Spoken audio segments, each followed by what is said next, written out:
We weren't supposed to be there. The gate was chained shut when we arrived. A sign hung crooked on it. Restricted area. Entry prohibited after sunset. Marcus cut the chain anyway. The sound echoed through the trees. And the forest didn't echo back. It swallowed the sound. There were 5 of us: Marcus, Ethan, Leah, Sophie, and me. We walked nearly a mile into the restricted zone before setting up camp. The trees were too tall, too close together. The air smelled metallic, like rust, like blood. By 11:30, the fire had burned low. The forest was completely silent. No insects, no wind, nothing. At 12:47 a.m., something began walking around our tents. Crunch, crunch, slow, heavy, controlled. It circled us once, then again. Then it stopped behind Marcus and Ethan's tent. There was a dragging sound, slow, wet. Marcus unzipped his tent and called out, "Hello?" That was the last normal word he ever spoke. The forest inhaled, and something exhaled back. Then Marcus screamed. Not fear, pain. The scream cut off instantly. Fabric ripped. Something heavy hit the ground. Then chewing. Slow, methodical. I unzipped my tent just enough to see. In the beam of a dropped flashlight, I saw it. It was too tall, its back hunched under stretched skin. Its arms were long and thin, its head tilted sideways. Marcus's body lay beneath it. One of his legs was gone. The creature held it in both hands, and it was eating. Ethan tried to run. He made it 3 steps. The creature moved. There was a loud snap. Ethan dropped instantly. No scream, just silence. The creature dragged him into the dark, then chewing again. Leah began to sob. Sophie whispered, "Don't move." The creature lifted its head. Its mouth was red, too red. It sniffed the air slowly. Then it turned toward our tents and started walking toward us. It stopped just outside our tents. We could hear it breathing. Slow, patient, like it was deciding which one of us to open first. Leah started shaking. Sophie gripped her arm so tight I heard her nails dig into skin. Then the creature struck. Claws tore through Leah and Sophie's tent like it was paper. The nylon split open in a single violent motion. Leah screamed. A long arm shot inside the tent and grabbed her by the leg. She clawed at the dirt, fingers digging into the ground. "Help me!" she screamed. The creature pulled. Her body slid halfway out of the tent. Sophie grabbed her wrists. For a second, it looked like she might hold on. Then there was a sharp crack. Leah's body went limp. The creature yanked her into the trees. Her head hit a rock on the way. It made a hollow sound. Sophie crawled backward, shaking, covered in dirt and blood. "Run," she whispered. And this time, we did. We bolted into the forest. Branches whipped across my face. Leaves tore under our feet. Behind us, it followed. Not running, not rushing, just walking. Crunch, pause, crunch. Like it knew we couldn't escape. Sophie tripped over a fallen branch. She hit the ground hard. I turned to help her.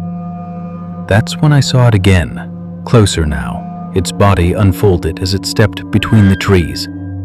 Too tall, too thin. Its joints bent the wrong way. Sophie screamed and scrambled backward. The creature lunged, one hand wrapped around her torso. It lifted her off the ground like she weighed nothing. She kicked and clawed at its face. It didn't react. It opened its mouth wider than human bone allows and bit down on her shoulder. Sophie's scream broke into something animal. The creature shook its head violently, like a predator snapping the spine of prey. There was another crack. Her body went still.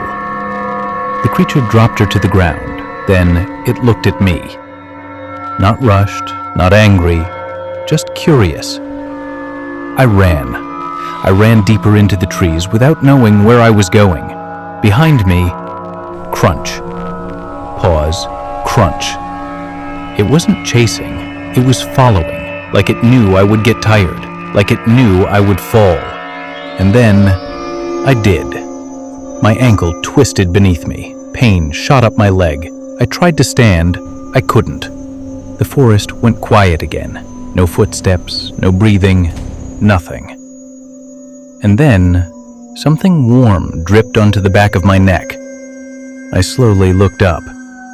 It was above me, clinging to the tree trunk, upside down, watching. It hung above me, upside down. Clinging to the tree like gravity meant nothing. Its pale eyes blinked independently, slow, curious. Warm blood dripped from its mouth onto my face. I didn't breathe. I didn't move. Then it dropped. It landed in front of me without a sound, too close. I could see its skin now, stretched tight over something that shifted underneath, like there were too many bones, or not enough. Its head tilted again, studying me. I grabbed the first thing my hand touched, a broken branch, sharp at one end. It wasn't a weapon, but it was something. The creature leaned closer. Its breath hit my face. Rotting meat, wet iron. It opened its mouth slowly, wider, wider. Its jaw stretched unnaturally, splitting at the corners. I screamed and drove the branch upward with everything I had. The wood pierced into its neck. Black blood spilled over my hands. The creature shrieked, not like an animal, not like anything I've ever heard. It thrashed violently, claws tore to my shoulder. Pain exploded through my body. I fell backward. The branch snapped inside it. The creature staggered, but it didn't fall. It grabbed my leg.